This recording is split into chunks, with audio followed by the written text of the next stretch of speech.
Hello. This is the second part of the Module 11 content on technology and family professional applications. In the previous slide set, we were looking at generally the need for us to pay attention to family professionals and some general competencies specifically related to digital citizenry and the article by Godfrey.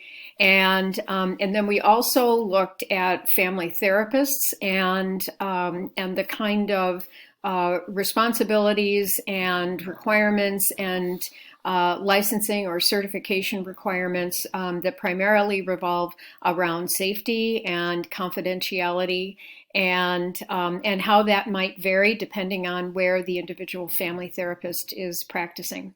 In this module or this section of the module, we're looking more at family educators.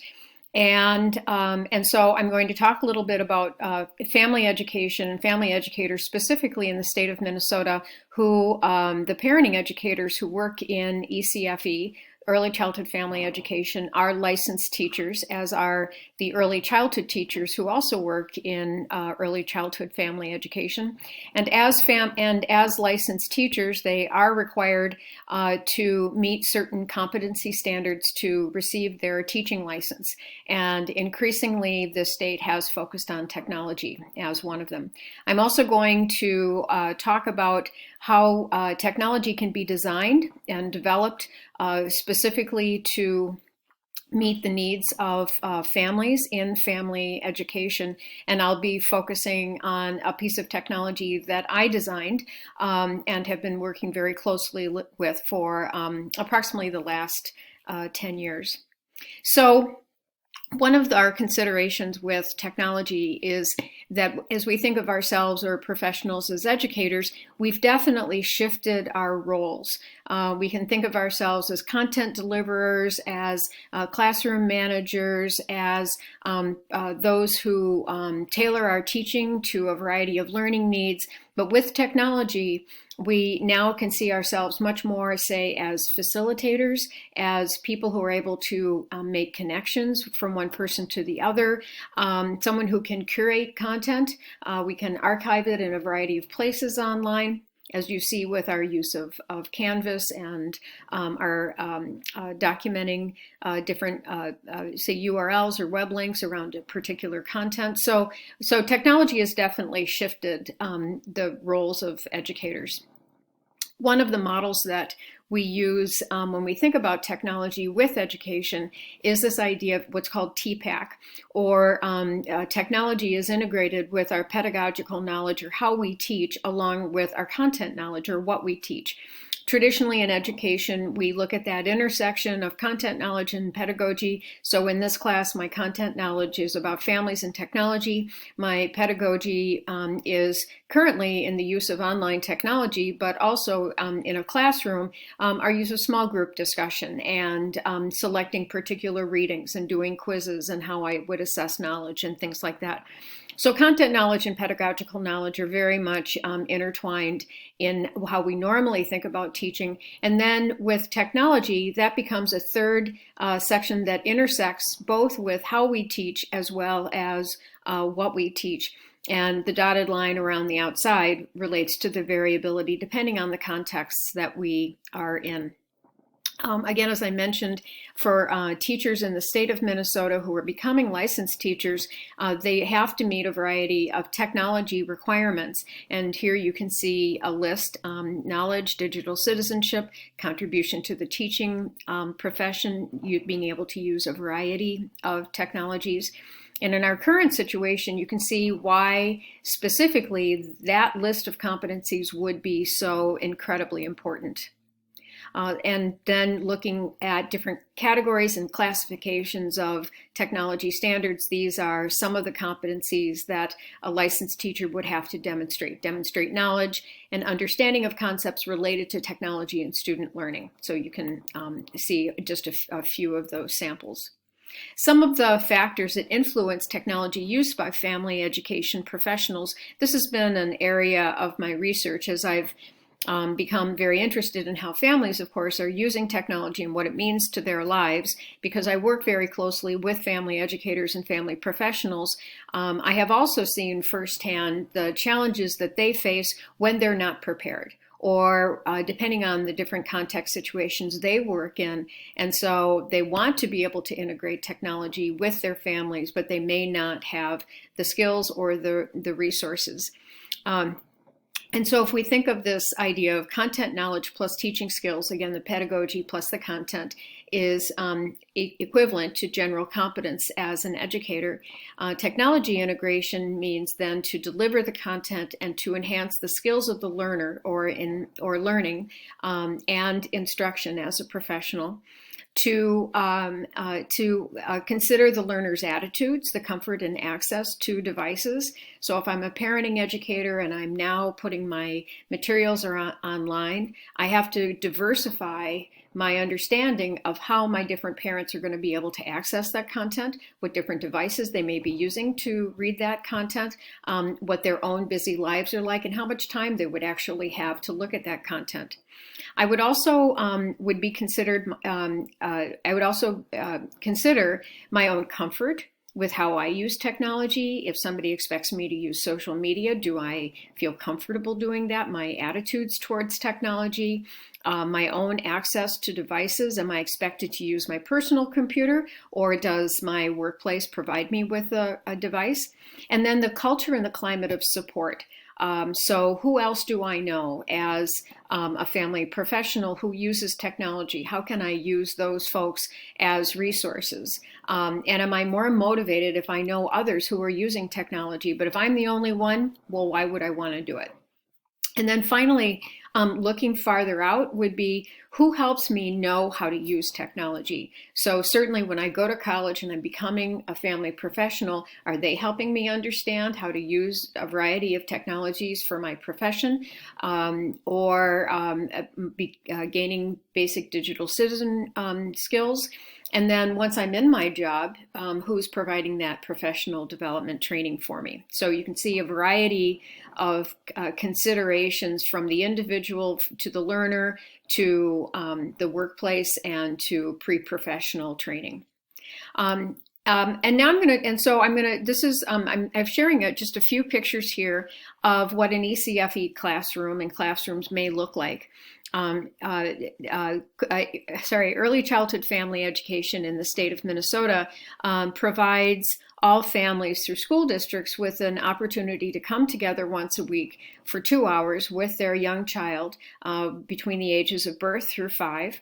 And in the first hour, all the parents and the children are together in the early childhood classroom, and you can see this in the upper left-hand corner, as parents and children are sitting around a great big parachute kind of thing, and they're singing a song called Ram Sam Sam, and they bring the parachute up and the kids run underneath it. And so in that first hour, parents and children are together, they're reading, they're at the sand table or the water table and that sort of thing. Then in the second hour, the children will stay in the early childhood classroom and parents will come for parenting education. And here you can see they sit around in a circle, they're at tables, and the parenting educator will engage them in discussion about parenting topics. They may do some hands-on activities, ways that they can learn more about reading to their children, ages and stages, expectations for their children. Classrooms will also often have a reading library, books about parenting that parents can take out. And what I have up here is as parenting educators plan curricula, they will look at a variety of domains. And we looked at this a few modules ago with the different types of domains around parenting, from parent development and the care for oneself to the relationship with the child, understanding childhood development, being focused on the family, and then looking at culture and community in the sense of providing support, gaining support from each other, being a member of a community. And so when a parenting educator is designing content for delivery with a parent, they'll consider these 5 different domains. So in some research that I've been doing over the years, I've looked at how family educators who are on the job, what types of technologies they use, and what kind of factors influence their attitudes related to technology.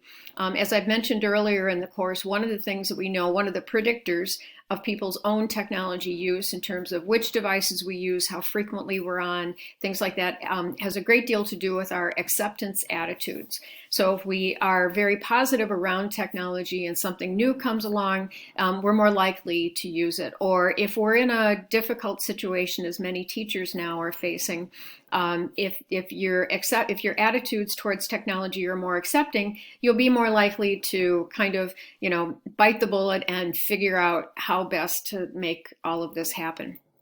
So one of the things we look at is the amount of technology, the types of technology, and the frequency that different family educators are using. And primarily what I'll focus on here is that here you can see in this dark blue box that the types of technologies that parents are traditionally using, in this information search should be up a little bit, it's on this line, are pretty common things like using email and going online to Google. So they're pretty low level, common kinds of things for connecting with other professionals, sending messages to parents, and then going online to Google for information. But where they're much less likely is around social networking, using texting, writing a blog. And so you can begin to see a bit of a disconnect that if you have a group of younger parents and, and they're very comfortable using Instagram and Facebook and TikTok and, things like that, but the parenting educators are very less likely to use these things, parents could, be upset. They could be looking for more, or they could be looking for other ways to engage. As I mentioned, one of the things that we look at is, what are different factors that then would predict this technology acceptance. And in our sophisticated little path model here, we do see again here that, and this is with parenting educators, that when technology acceptance attitudes are high, technology use is likely to be high. So this 0.37 with the 3 stars means it's highly significant as a predictor between technology acceptance and use. And then we look at factors that relate to technology acceptance. And as we looked at these earlier in the course, those 2 factors would be perceived usefulness. So if I believe that, say, using TikTok for my teaching is useful for my outreach to students, I'm more likely to have a positive attitude about technology. And the second one is PE, which means perceived ease of use. If now when I go to use TikTok or social media, it's pretty easy for me. It's very user-friendly. I feel comfortable using it. I'm not worried that people are going to hack into my account or whatever. I'm also more likely to have positive technology acceptance attitudes. So these features alone are individually predictive of somebody's attitudes and then someone's use. But specifically what I'm interested in is on the job. So then what are the factors in somebody's workplace that might have an influence on these features of usefulness and ease of use? And one of the things we find in this particular study is that workplace infrastructure, and that means the number of devices, the type of training that I'm provided with, the tech support, if it's available, but also is it competent? So if I'm in a fairly tech-rich environment, I'm more likely to see technology as easy to use. And of course, right, I'm not left alone. Something happens to my computer. Somebody is saying I should be using social media. I get training for that, right? The other one is WE, or workplace encouragement. And what that relates to is, are other people using technology that I know of in the workplace? When I have a professional review at the end of the year, does somebody even ask me if I'm using technology? Do they care? Is it part of my workplace performance? And we also find that when workplace encouragement is high, the perceived usefulness of technology is also fairly high, and that would make sense as well. That if I'm in an environment where I see other faculty members using Canvas, using Zoom, things like that, it's going to, and I believe that they're good teachers, I have esteem for my colleagues, I'm likely to see that these types of technologies, Canvas and Zoom, are also useful to my work. Okay, so you can get an idea of the flow of, from the context that an educator would work in, how that can influence some of these precursor attitudes that then would have an influence on a major attitude related to technology acceptance, and that then can influence use. So in this case, this is what's called an indirect model. It's not that because somebody works in a positive workplace, they're more likely to use, but it's breaking down the steps of, if you work in a supportive environment, how does it have an influence on your attitudes? And then how does having a positive attitude relate to your likeliness of use? So then, again, with the same study, then we looked at the breakdown of workplace encouragement and workplace infrastructure. And here we can get an idea of some of the specific areas that family educators may feel challenged. And so if we look at neutral or disagree on some of these items, that in their workplace they may not exchange ideas, they may not discuss at meetings. And then in terms of workplace infrastructure, very limited support, very limited infrastructure, and by that it means the provision of devices, things like that, and especially time. There can be an assumption that you'll just use it, you'll just figure this out. And as professionals, and you'll see this, and you know this as students, you know, is it doesn't just come easily. I need time to figure this stuff out. And so these workplace conditions also bear out our PATH model. This is an interesting poster that actually one of my former students from this course, Caroline Reynolds, did with me this year, and we were supposed to have presented this at the American Education Research Association just about a week ago in San Francisco, but obviously that was canceled. And for this study, what Caroline did was to look at some interviews that we had with parenting educators, early childhood educators, and then classroom assistants. We had 13, and we had interviewed them a couple years ago. So these are not responses related to the current situation where they all are teaching online. This is their general thoughts about the advantage of using technology, any challenges that they would have in using technology. And again, primarily, these are educators who work in a primarily face-to-face situation, and yet have been given some encouragement to start increasing the use of technology in their practice. And in this color-coded table, what Caroline has broken down is that you can see the green are positive responses. So across the board, there's a very positive perception that technology does have value, both during class time as a way to deliver content, as well as out of class time. That their attitudes towards technology in terms of how parents and children can learn, also very positive. The biggest challenges, and here in red, point to their knowledge of technology and their access to technology. So again, there's that barrier to, I want to use it, but I can't when my workplace doesn't provide me with enough resources. And for parents or for staff then, that leads to feelings of frustration, both from a lack of resources as well as a lack of support. So the implications from this study is to definitely take a look at the workplace conditions for family educators, that their use is very limited, that when we know that their use is influenced by their attitudes and their attitudes are influenced by their workplace, the workplace is an obvious place to start. So now I want to share a little bit about designing technology. And this is a very, I wouldn't say really a specialized, but this is something a little more unique. So in the class, we've been talking about, technology use by family members and what does that mean to family happiness and cohesion and support and a sense of communication, individual need for flexibility, yada, yada.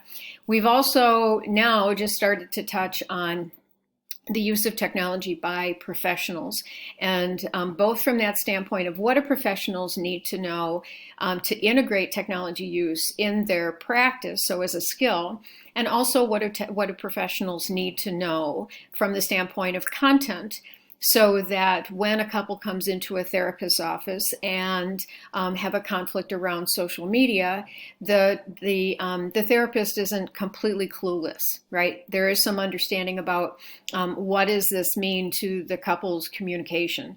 What differences might there be between individuals in the couple? So both as a way of delivering their service as well as the content. Well, a third thing is, how about if I find myself in a situation where I would like to use technology with my families, but it doesn't exist? Or the type of technology that does exist maybe is not working for my situation. Maybe it just feels too public, lack of privacy, maybe it's so generic, and what I want to do is focus on something more specifically. So in the remainder of these slides, I want to focus on how is it that you might design technology to meet an educational need. So some of the questions that we would ask to start this is, what's our central idea or problem that technology will attempt to resolve? So why are we even doing this? What resources, including people, might we need? We can have the best ideas, but nothing's going to be executed unless we have the resources to do it. Do we have a theory or a hypothesis that might drive this work? So that if I design this tool with these components, theoretically, would it then have these particular effects, right? Who will design it? Who will build it? So if you can think about building a house, you need an architect, right? You need people to actually do the physical labor of building the house, and that's our computer people. But we also need designers. We need good designers of what that educational product might do, what are the components of it, and so we need both people. And then once it's created, how do we know if it works and if it'll be used?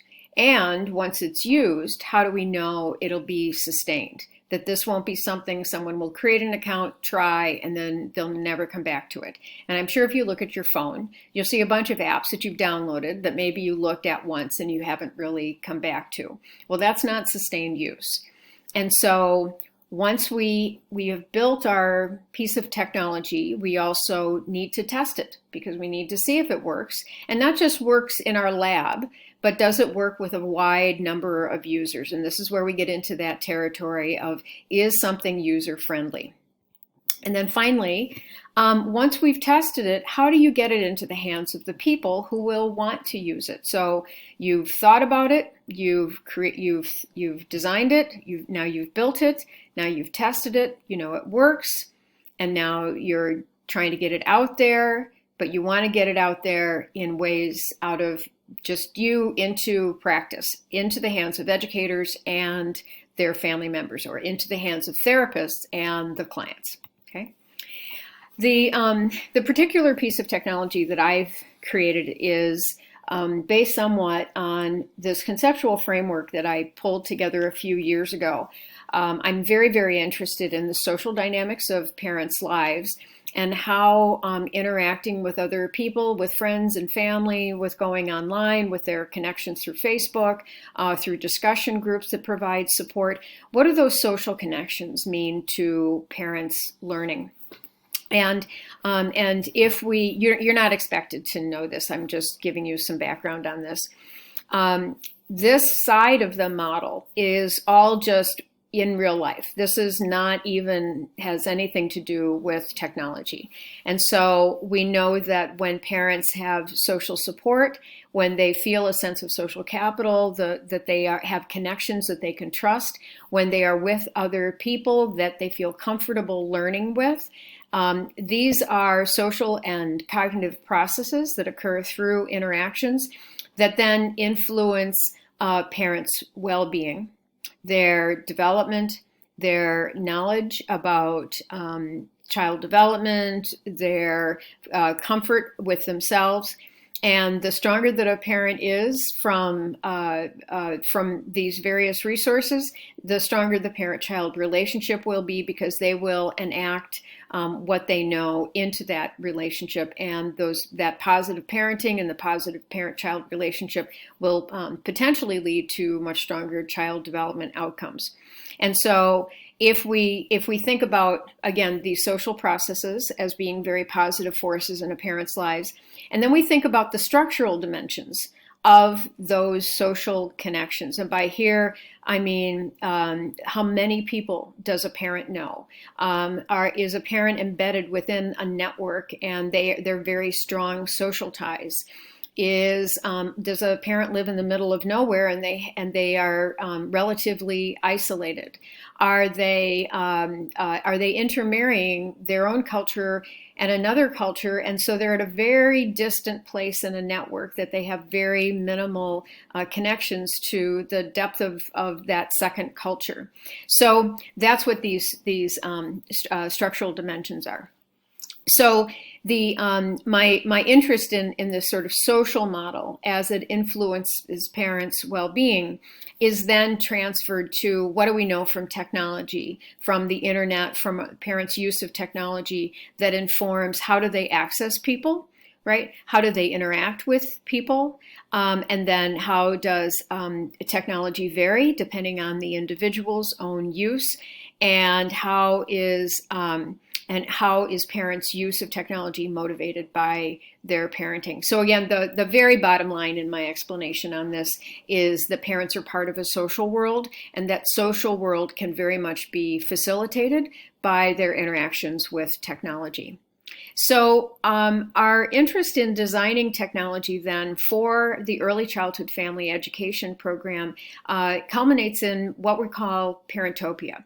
And Parentopia is an online complement to a community-based program for collaborative learning by parents and children in early childhood, or ECFE. And here you have a picture of families in ECFE and families in ECFE, and this is what the Parentopia platform looks like. We follow for this something that is called design-based implementation research, and has 4 dimensions. Again, it starts with a problem. What is a persistent problem that this design needs to meet? That it is committed to what's called iterative collaborative design. So this isn't just Susan coming up with an idea and finding a programmer and making it happen. This is a very painstaking process of coming up with the seeds of an idea, collaborating with other people to find out, is that a reasonable idea? What does it mean to you? Gathering information, and then collectively we come up with the design. So this is not one person. And it's what's called iterative, which is that it is a stage-like process of having an idea, testing the idea, going back, making changes, coming back and testing it again, making some more changes, coming back and testing it again. So it working back and forth. So working back and forth as well as working together. Concerned with developing theory and knowledge related to both classroom learning and the implementation through systemic inquiry. So essentially what that means is that when we try something new, when we try to adopt technology to meet the needs of individuals, we're maybe moving into territory that we haven't before in family education. And so are we contributing to new understanding of the way that families might learn by virtue of using technology? or by virtue of using technology as integrated with their face-to-face world. And then finally, taking a look at if we are coming up with new theory, if we are coming up with a collaborative design, we want this to stick around, right? And so we're not just looking at the current situation, we're looking at sustained change. And that means taking a look at systems. Some of our design tensions as we started looking at the design or the development of this platform was to ask, can a virtual platform for the engagement of communities and personal networks, can it complement existing ways that parents learn through a face-to-face program? We don't know, right? They've been doing face-to-face for over 40 years. So does having a virtual platform help that? What are the design features that would make a platform useful and used by very diverse parents and staff? And what is necessary for the implementation and adoption of innovation? So these are some of the considerations that we have as we approach this design issue. So as you can see here, this again is our iterative design of starting with our design, doing some development, leading to testing, leading to some implementation, and then redesign of the whole platform, coming back to doing more testing. And finally, once we had a platform that seemed to be working, then our question is, how do we scale up? If we're using it with one site pretty successfully, how can we get this into the hands of more people?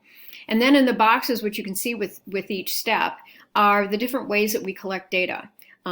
So from our site selection, doing focus groups and surveys, from doing lots of meeting notes as we develop the platform, then usability testing, analytics with use and surveys, collaborative meetings, and again, more meeting notes.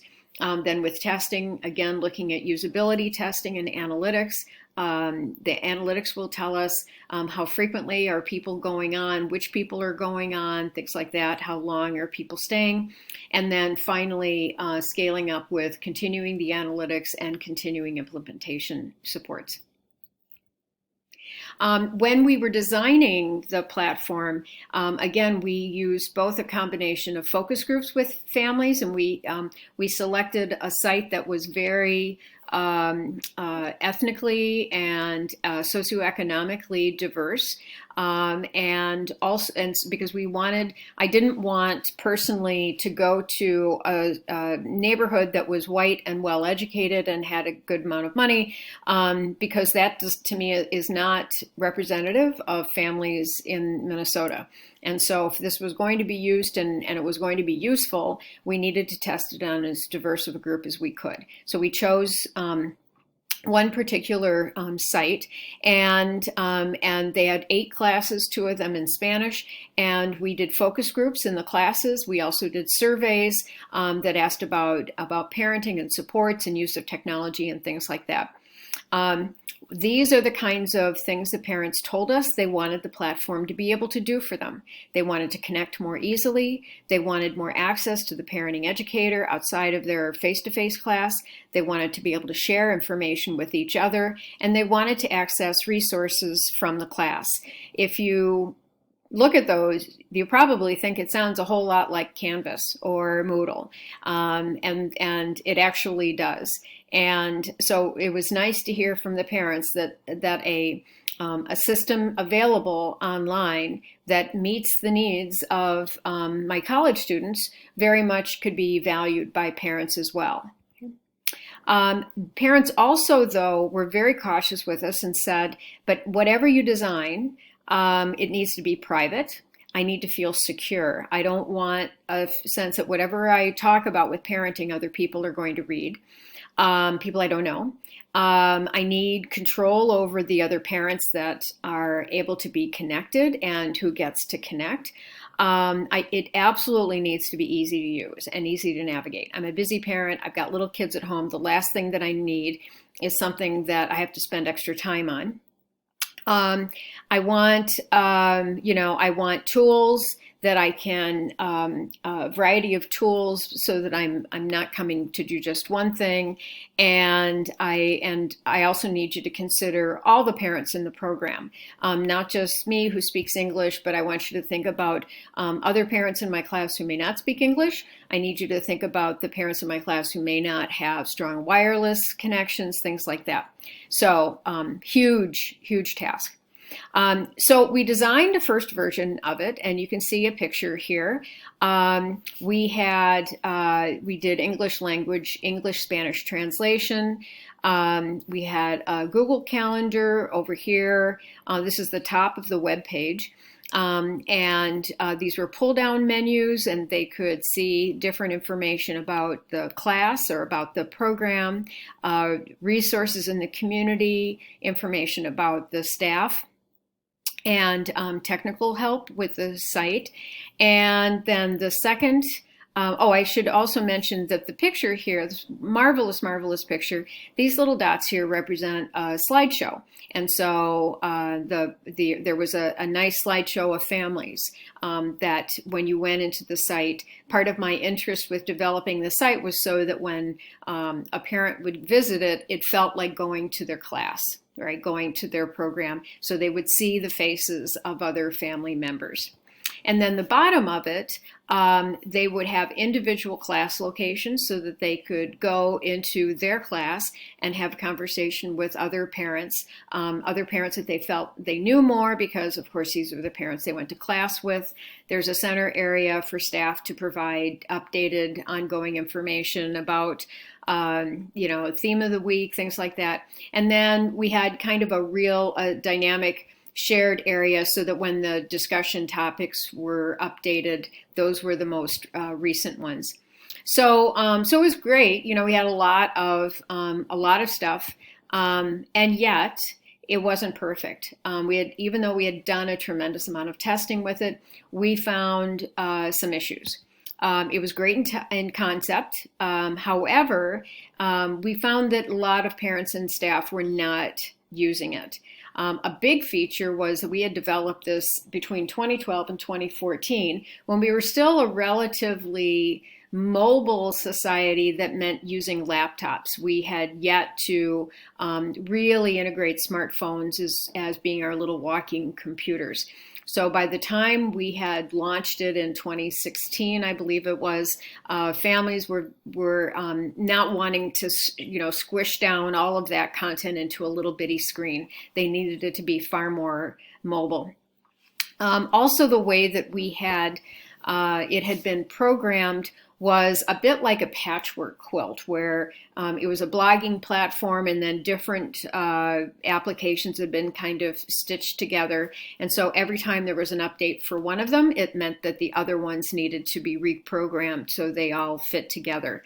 And there were a lot of features that we threw in there, sort of a kitchen sink kind of thing that people just didn't even use. And so, and it was just too much, too busy for a lot of parents to use.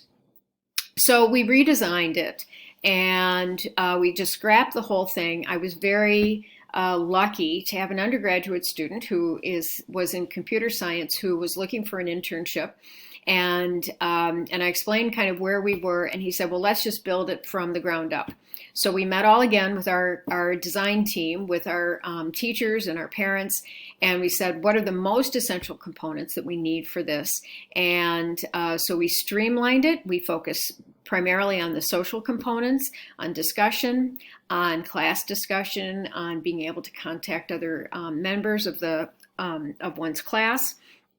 Being able to post text and a YouTube video link and photos, and for staff to be able to post announcements and again keep the calendar. So very streamlined but very easy to use. And what you see here is the laptop platform, but on a mobile, you would see the central area of general discussion, and then you would see community info, click on that, and then you would see this. You'd come back to the main, and then you'd see three little bars up in the corner, click on that, and it would take you to your dashboard. And so we've been using it now for the last few years. And of course, we've done tons of testing.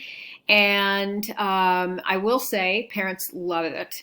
And parents love it because for the first time, they're able to see pictures of what their children are doing in that second hour of ECFE. As they're sitting in the parent education discussion time, their children are in the early childhood classroom, engaging, learning, interacting with other kiddos, with the early childhood teacher, and the early childhood teachers will post those pictures. And parents love it. They love, love, love seeing pictures of their children. They also really like when the parenting educators will post content about the class before the class or after the class if they had to miss it, and being able to share information with other parents. And the staff, these are just a few quotes from the, say, the parenting educator who said, "My teaching has taken a leap forward by strengthening relationships with individual parents and in building community through multiple layers possible, extending lesson content beyond the parent room and looking ahead." So staff are also pretty positive about it. These are just some quotes from parents. When we did, a couple years ago, we did in-depth interviews with the parents, and parents love also going to a separate platform. As one parent told us, if this was on Facebook, if this was a closed group on Facebook, it would feel a bit like having their parenting education time at the Mall of America, where, yeah, there would be that private room, but to get to that room, there would be a whole lot of stress before you got there. You'd have to ignore other postings and you'd be distracted by stuff, and then finally you'd get into your private room. And so the nice thing with this is, just like when they go to ECFE, they go to a dedicated building for ECFE, and that's the only reason they go there. And there's a classroom that they go into, and it's a dedicated classroom. And so parents like that. They like having one central place that they can go to online that is very much like their ECFE program. They can also have a dedicated space with just the parents and staff for their class for communication. Again, compared to Facebook, parents also like it because it feels more, as one parent said, socially secure, that they don't feel that it's as vulnerable to being hacked, for trolls to enter, things like that. And when pictures of their children are shared, they feel much more safe that the only other people who can see those pictures are the same families that they go to parenting education with.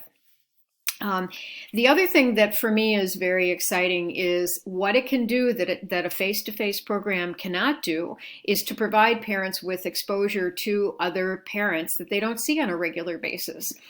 So for instance, if I'm a parent and go to a Tuesday morning class and I don't have any contact with parents in the Thursday class and the Wednesday night class and the Friday morning class, and through this virtual platform, I'm able to do that. I can see in a general discussion forum when there are pictures posted by other parents, and that helps me build a stronger sense of community to be able to see and connect and interact with families that I don't get to see on a regular basis. And because very often families who attend different classes may be somehow different than us. So if there's a dad's class, or there's a class for LGBT families, or there's a Spanish-speaking class, I get the opportunity to engage with those parents who are fathers, who are LGBT, who might speak Spanish, and in ways that I can't if I go to the face-to-face class, and that's really cool. The other really nice thing is that parents who are not able to attend, so very often one parent will attend ECFE and the other parent stays home, say with a baby or with older children, or maybe they're working, this also allows the other parent to be engaged, and that's really cool. So how does all of this relate to you? Well, one, I just wanted to give you some background on how design happens, and then not only design, but testing, and then looking at the effectiveness. But how this applies to your learning also is, as you consider your work as a professional working with families, I want you to think about the type of people that you'd be working with, and what the content and your own service. So what is your content and your pedagogy? And if you're in counseling, maybe it's your own practice. We'll put P for practice rather than pedagogy. So what is it you're going to be doing with families? And then I want you to think, how will technology be involved in your delivery of service to your families? And certainly our current time is the perfect opportunity to really reflect on that, because many more professionals are now using technologies in ways they hadn't before. And then think, what do you need to be able to do to use this technology? What is your technology integration? What competencies do you need? Do you need to know more about digital citizenship? Do you need a greater understanding of maybe how to help somebody figure out how to log in? Do you need to know how to, sure, you use Facebook in your personal life, but if you had to use it for your professional practice, would you feel safe in doing that? So what competencies might you need in technology to do this work? And who would support you in doing it? Would you expect that your workplace is going to give you a computer? Would you expect that you would use your own phone? Would you expect that there would be professional training for you?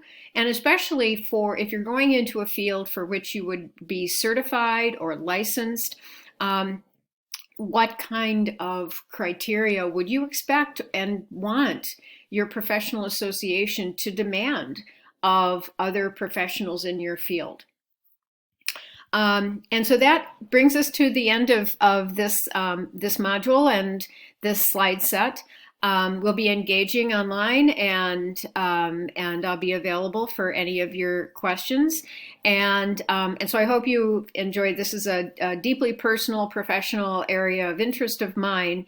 And so if you have any questions about Parentopia or questions about technology integration in the field of family practice, please let me know. Obviously, it's something I would love to have a conversation with you about.